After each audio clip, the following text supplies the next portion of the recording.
A very pleasant day to you. Thank you for lending an ear to The Voice of the Times for Friday, November 6, 2020.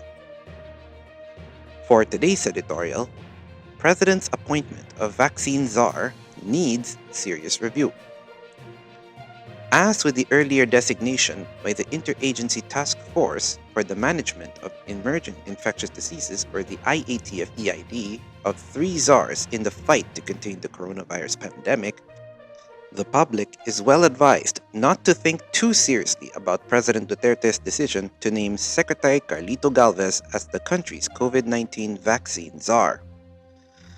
After reviewing the genesis of this reported appointment or designation and studying the scope and limits of the President's appointing power in the executive branch of government, we are convinced that this matter should first be reviewed by the Office of the President before letting the public chew and debate it. First, it should be made clear that there is no position for a vaccine czar in our entire government bureaucracy. There is no office for him to assume and no staff to assist him in his tasks.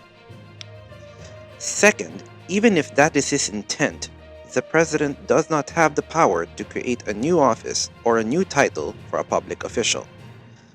The authority belongs solely to Congress as the legislature.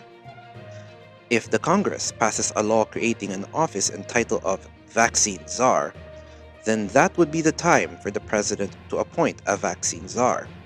Third, we learn a lot by reviewing the genesis of this czar business. Based on our own time story, as reported by Keith Kalayag on November 3, we learned the following. This yarn really started with the way the IATF-EID does its work.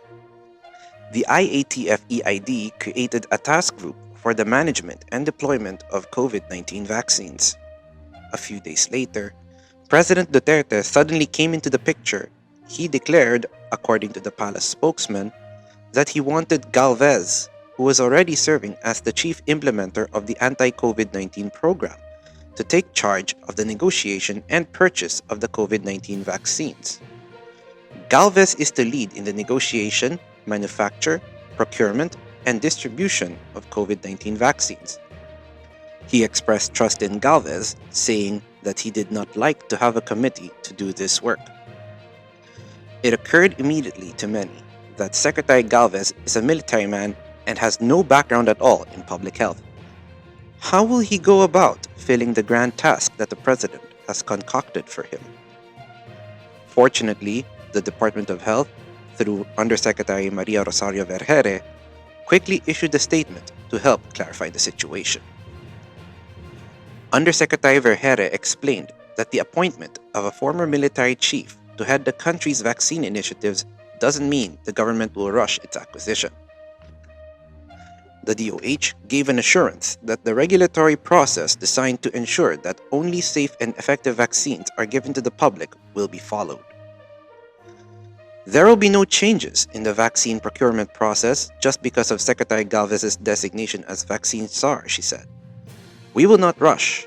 We know that this kind of urgent but all of these vaccines will still undergo the regulatory process to make sure that these are safe and would give the desired effect to our population, she added.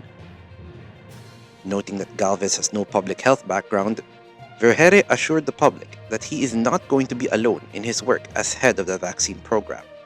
She said Galvez would still be guided by experts from the private sector as well as from DOH and the Department of Science and Technology.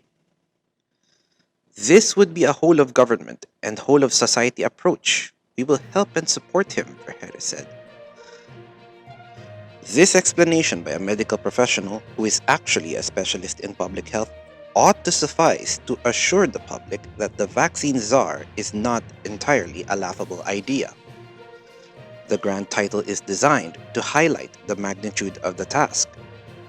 The action of support groups like the DOH will help to cover up the obvious shortcomings. The headaches will come when the czar decides to take his task to heart and starts appointing deputy czars to help him do the work.